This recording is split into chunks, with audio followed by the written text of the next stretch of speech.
lot of times I made things bigger than what they were. To beat up a woman because she doesn't want to remain in a relationship, that's really extreme. You know, to fight with people because they said something, those are really extreme situations, you know.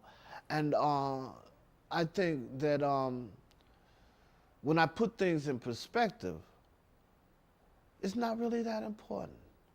Will this matter a year from now? No, this is a little thing. And that's one question I do ask myself literally. I say, a year from now, will this thing matter? It helps a lot to put things into perspective and take the charge out of it, to take the power away from that little issue. So I always have to ask myself, how important is this? Once a statement is given to me, is this important enough to get angry over? And most of the times it's not.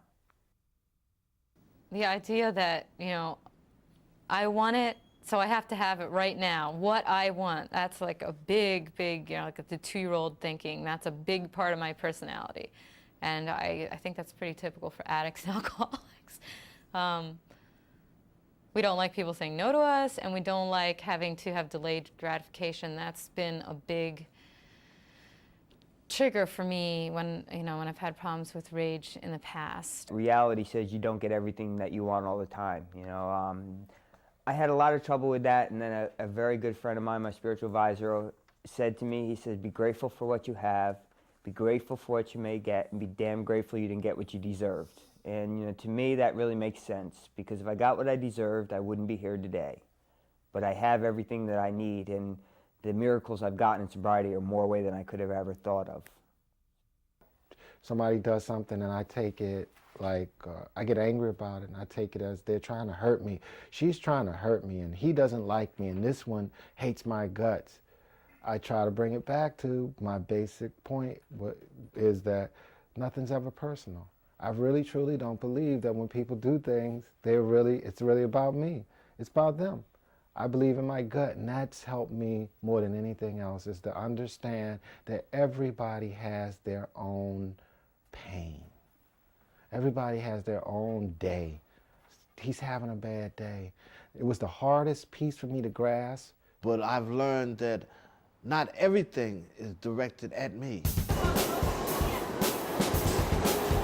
I'm walking through the turnstile and you cut in front of me. Where one time we start cussing.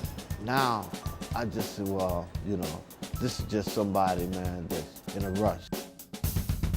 Part 3 looks at how faulty beliefs can fuel our anger and how we can learn to think differently. The importance of healing childhood hurts.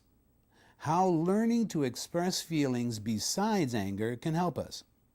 Using I statements to assert ourselves without going off. The importance of self-forgiveness in anger management. And stress reduction through diet, breathing, relaxation, and meditation.